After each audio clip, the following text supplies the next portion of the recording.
Hello, everyone. My name is Claudia Massey, and tonight on Reclaiming My Life, we will be talking about foster care and adoption.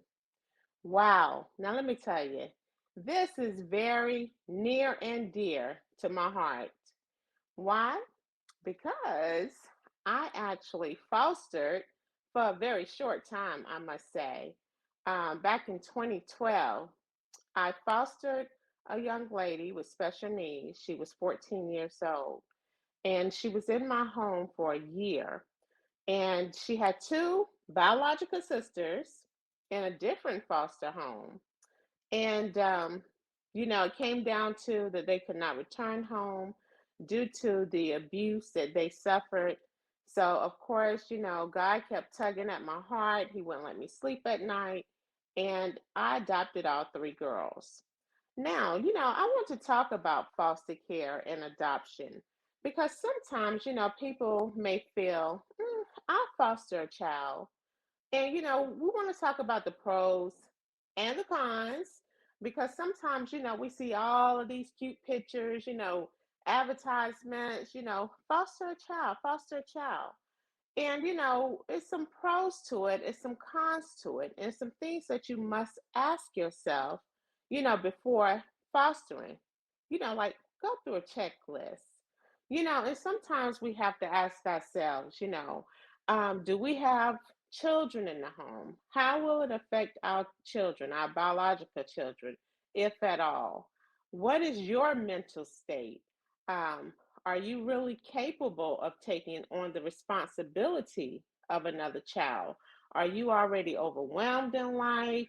Are you financially stressed? Different things like that. You really need to ask yourself, like, will this be a burden for you? Then, of course, you have to think of the positive things, like, being a blessing to a child, bringing life, helping a child reclaim their life, making a difference in a child's life. And, a lot of times people ask me, how could you do it? Why did you do it? And the first thing I think about is a lot of times we don't want to do it, even when we can do it, because we don't want to come out of our comfort zone. We're comfortable. We're comfortable with life. We're comfortable in our situations and, the way our happy home is. But I tell everybody one of my favorite Bible verses is John 3:16.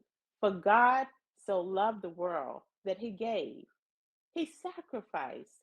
And we don't want to sacrifice anything, right? We don't want to come out of our comfort zone. Do we think that Jesus was comfortable in sacrificing? So I try now, y'all, to live my life thinking about what God gave for me. And in turn, every day, Luther Barnes have a song, What More Can I Do? Do we ever go to God and ask God, what more can I do for you, God? We go to God and we're always asking for something. God, if you do this for me, if you do this for me, if you do this for me, where's the reciprocation? And a pastor once preached a sermon. He said, if you don't feel the pinch, it's not a sacrifice. So trust me, when you foster and adopt, you're going to feel the pinch. So that's a sacrifice. But it's so much more I could say on fostering and adoption. And a lot of times, right now I'm speaking on, the person that's actually fostering an adoption and not from the child's perspective. We also have to think of the child and we have to think, would my home be a good fit for the child? And a lot of times too, people adopt or foster for the wrong reasons. I know my oldest my oldest adopted daughter, she was in a foster care home prior to coming to my home, and she was mistreated. She was abused in a foster care home. Okay. So ask yourself these questions. Um, just go down the checklist. But right now, I want to bring in my co host, Dr. Tiffany Tyson, and chat with her a little bit on foster care and adoption. I'm sure in clinic, Dr. Tyson, you see children that are in foster care, children that are going through anxiety, depression. This is something that the parents that are fostering have to consider as well when we're talking about what these children are going through.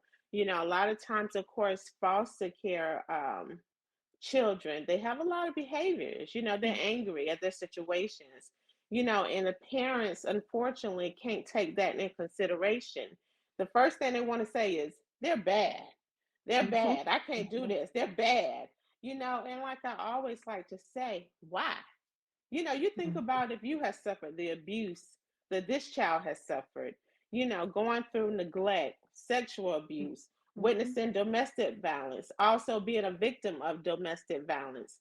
There are many reasons why children are in foster care, but if you don't have the patience for these Yeah, say that children, again. don't Yeah. foster. Yeah, so Dr. Tyson, if you would please shed some light on some things that you see in clinic and how you go about helping the parents cope as well as the children. So thank you. I'm glad you said that patience. So that's the first thing that I actually talk about when they come in for initial appointment as we're kind of going through the history. And I remind them that they both have to be patient with one another. The child may have suffered abuse or trauma, say over a 5 year, 10-year period. And, so the parent has to be patient. They can't assume that just because the child is brought into this different environment that they're going to automatically snap and it's going to be perfect. No, it has to take time. Both individuals have to build trust. They have to not only build trust, but they have to also know that this person is not going to break a promise. They're going to be there to protect me physically, emotionally, and they're going to provide me a safe place because they Mm-hmm. may have experienced, not being safe or, like you said earlier, physical abuse. And so sometimes the child will do some testing, to see, okay, how the person going to respond if I go in the refrigerator after midnight, if I do this after, Mm-hmm. a certain time. They may even break rules because they want to see, what's going to happen. They may be testing the person. And so I tell them, you guys going to have to both be patient with one another. And then we also talk about, again, you said very importantly, the checklist. So the parent has to be ready to assume this role because, yes, it Mm-hmm. can be stressful. There may be nights that you may hear the child crying. The child may have flashbacks. They may have some PTSD from some of the trauma that they have experienced. And so you have to be prepared for that. As you said earlier, how is their emotional health? Are they doing self care? Can they regulate their emotions? Do they have good communication skills? Or, Mm-hmm. are they yelling at the other kids that are already in the house? But what's their tone that they're using? Is their tone an inviting tone? Or is it one of fear where the child, hears this person and they have fear? So it's important for communication style, that person's self-care as the parent, and also flexibility. You have to have a flexible schedule. Sometimes, parents they foster and then they have a hectic schedule and they're trying to figure out Mm-hmm. how are things going to work. And that's why it's so important to have support systems. Do you have friends or family, and to go ahead and connect with those community partners where you're going to be providing or taking the child there for therapy or for medication management. So it's important for the parent to go ahead and align these things, not waiting to, the child comes and gets there, but going ahead and kind of aligning these Right. things. This is where I'm going to send the child for care. This is where I'm going to, put the child in school at. This is where after school is going to be in place if they know, hey, I can't be at home until this time. But again, making sure that it's a safe environment, and then talking to the child, and recognizing what their fears are, and letting them know that, hey, you're going to have to be patient with this person as well. And also not to be afraid to say that, I don't like it when you talk to me this way, or Mm-hmm. what are some things that we can do together. So it's creating this new bond, this new relationship that may have again experienced some traumas, and then how do you let's talk about how we can both get through this. What's our first month going to look like? And so I may Mhm. see them back a little bit quicker in the office to see how they're doing. It's like, okay, how did your therapy session go? And sometimes the child may feel more comfortable if it's an older child talking to the therapist alone, or even talking to the Mhm. provider alone, because there's some things that they may want to share, they may not be ready to share with the parent yet. And let them know that, hey, it's okay. Eventually they're going Mhm. to feel comfortable in telling you these things. But yes, so patience is key. Yes. Yes, you definitely gave some good information. And I'm sitting here and I'm listening to everything you said, like, because I went through it. And Yes, I'm yeah. still going through it. And I was like, okay, check, check. I was like, I was on it. I was on it. I was on it. Yes, you I have to love check, check, check. Make sure it. that you're ready to be a Yes. foster parent. Like you said earlier, some people get into it for the wrong reasons. Oh, this Mhm. is a check I'm gonna get every month, Mhm. But then they're like, "Woo, child, I didn't know this was gonna happen. They in here tearing my kitchen up, or they in here, they got things thrown all over the place." So you don't get in Right. it to. You gotta, what are your goals? What are your expectations for this? Is Mhm. your goals or expectation to provide a Mhm. loving environment, a safe environment for the child, to help this child to grow and be a productive adult in society, to see this child finish high school and be able to go off to college. So I do know of a foster parent, and she's done really well with her girls. They've gone off to college. They're studying engineering, and they're really bright girls. They just needed to be able to have that opportunity to be able Yes. to let their intelligence shine through, and wow, this is Mhm. this is what I can be if I'm in this safe environment where I'm Yes. able to eat every day, and I don't have to worry about someone coming in and touching me at night. Just Mhm. imagine, where these kids can go, and who they're going to be in the next few years if they just have that chance. Mhm. Thank you. I'm a very proud mama. Anyone that knows me knows I'm very proud. And you touched on a lot, and I just want to say, some of the things that you said, making a child feel safe when the child comes into the home. One thing that I did for those of you who may be considering fostering, or just a beginner and you just don't know how to make the child feel safe. You have a child that has come into your home, the child is really afraid. It's a new Mm, environment. One thing that I did was I put a baby monitor, and although my oldest was a 14-year-old, she also was special needs. So, mhm, of course, she's in a new place. She's scared. She doesn't know us. So I put a mm, baby monitor in her room. I would go in her room at night and, I would make her feel safe. I would pray with her and I would mm, say, listen, you're not by yourself. I'm gonna put this in your room, and this is how this works. And if you call mm, me, I'll come. And also, like you said, Dr. Tyson, your tone. What mhm. kind of tone are you using? Are you, girl, go to sleep? You're Exactly. fine. If you do Exactly. that, they're Yeah. not gonna feel safe. But if you're No. saying, I'm here, Mhm, you're loved, you're mhm, special, mhm. regardless of what you went through. That's okay because Yeah. today starts a new journey for you. You're Yeah. beautiful. Look at yourself in the mirror. Tell me one thing that you see that you love about yourself. You have Mm, to start pouring different things into, the children because, they have so much negative in their lives, so much negativity, whether it was, name calling, whether it was yeah. sexual abuse, Yeah. whatever it was, to make them feel that they aren't worthy enough in life. So that was one thing I did to make the child feel safe. And then, Dr. Tyson, you talked about several other things, like far as someone that had um, fostered children and they gone off to Mhm, college. mhm, Well, just mhm. this day here, my middle adopted daughter, she graduated from high school and she's special. Yay! That's right. Now, look, special needs, okay? I'm Yes. gonna say with a different ability. And when Yes. she Yeah. came to me, she was 6 years old.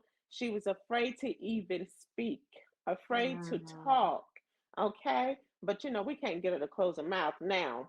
But anyway, this child graduated with honors. Do What a y'all hear me? You So, better say it. come on. Come So on like you now. said, when you're Yes. pouring love into them, you get them in Yeah. an environment where they know, hey, flipping their hair, and I'm a little diva, and I know I All look right good, now. and I'm Yes. smart, and I'm reading, and I know all of this. It's not that, Yes. you can't do that. Don't tell a child what they can or can't do. I don't care what kind of different learning abilities Yeah. they have. Yeah. Don't tell them what they cannot do. Pour into children, please. Yes. So Yes. today, let me tell you, what's, oh my goodness, y'all. I'm like, do y'all remember this baby when she came? So look, I'm just saying, do it for the right reasons, because Exactly. it's very, very rewarding. But also, Yeah. I want to say, if you have children and you're having a difficult time with your own children, okay, and they're not grown, you're having a difficult time with your own children, you and your child need to be in therapy, and Yeah. this.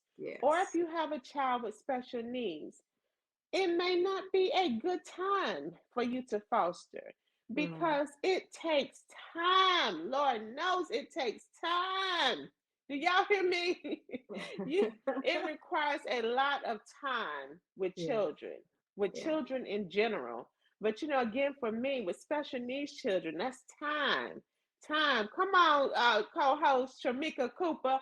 Come on in and talk to us. Hello, everyone. So I am listening to the both of you ladies, and y'all have brought up great topics, great things about adoption and foster care. So you both know that I have my granddaughter Angel, and we're in Yes. the process of adopting her, and who's also special needs. But I want to first go to the Bible. James 1 and 27 says, religion that God our Father accepts as pure and faultless is this, to look after orphans and widows in their distress and to keep oneself from being polluted by the world. So this verse reminds me that adoptive parents they have a special role in caring for children, and a role that will be rewarded.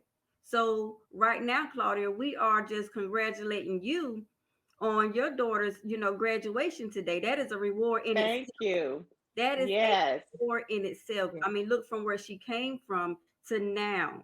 That is a blessing. And we know God is love. And when you foster or adopt, you have to have love for these children. You have, Yes. I mean, full, wholehearted love. I applaud you. Thank you. Yeah. You're not gonna make Yeah. me cry on here tonight. Woo! Thank you. Yes, ma'am. I mean, it's true, And one thing people don't realize, Ephesians 1 and 5 says God decided in advance to adopt us. He Yes. All decided in right advance now. to adopt us in his own family by bringing us to himself through Jesus Christ. This is what he wanted us to do, and it gave him great delight.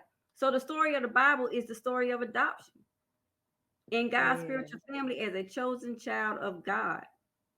The greatest privilege of adoption is teaching a child to trust in Christ. And you do that. Yes. All right now. All right. Yes. Wow. Yeah. Yes. Yes. Thank you so much for that, Tramika. I appreciate it. Yes, ma'am. Yes, and Dr. Tyson, I want to also say, you mentioned, you talked about a support system, which Yes. is imperative for all parents, Yeah. Yes. because sometimes, we need to breathe. Mhm. My husband and I, we were just talking about, my biological daughter is 25 years old. Okay. And I'm still doing this parenting thing, y'all. Look, and I had to think about it. I said, I had my first child when I was 19 years old. So Mhm. my oldest is 32 years old. And I'm like, wait a minute, it just hit me. Reality kicked in. I got special needs daughters, and they are 25, 19, Mm. and 17. When am I getting a break? Like you like, okay, your child 18 or your child 21, they're going off somewhere. Wait a minute. But hey, look, y'all, I'm still laughing. I still have joy. Yes, I'm yes. grateful for my support system in my family. And I say in my family because I'm one, I don't let my children go anywhere. I Mm, love my friends, but honestly, none of my friends, except one, my sister friend, and I'm going to call out Josephine Sagini, have ever kept my girls. mm, I'm just very, very protective. So mm. I'm really Have grateful in to. my support Yeah. system with my older daughters, because, that's important when you have a close knit family and everybody know they need a moment. Mm, So we will do that. Hey, you take the girls on Thursday or something, y'all. I don't care if it's from 12 to 6. Right. That means a lot. It would feel almost like a week. I'm being honest, Mm-hmm. because keeping in mind that my daughters are special needs and they're mm, 25, 19, and mm, 17, there's mm, redirecting all day, there's mm, talking all day, there's no, yes, wait a minute. What did I mm, say? It's still like they're, 6 and 8 years old. They're only mm, growing in age. Mm-hmm. And I want to ask you, Dr. Tyson, before we close, um, what encouragement could you give to parents tonight of special needs children with adult special needs children? And I'm sure because I'm one that sometimes get overwhelmed. What can you give us? Well, just what you said earlier, support systems, making sure that you get that self-care, making sure that if they're away with your older daughters, your biological daughters, that you take the time out, one, to have date night with the husband, to Mm-hmm. have that hair day, that nail day, making sure you're going on vacation, making sure that you're taking care of yourself. And then also support, just continuing to pray, and like you said you do earlier, where you spend time with the girls, and yet they may have one-on-one time with you, or you may spend Mm-hmm. time with them in a group. But it's so important for you to still maintain your relationship with your husband, your relationship with yourself, and just having that self-care moment. That is so important for individuals that have foster children, or that have their own biological children, making Mm-hmm. sure that you have that time for yourself, even if it's just, meditating, or journaling, or going to the park, but making sure that you take that time that you need. So that way, when you do reconnect with the child, you're not so stressed. Again, going back to tone, where, your tone is something up here instead of down here. So you got to make Mm-hmm. sure that you take time for yourself. Thank you so much for that.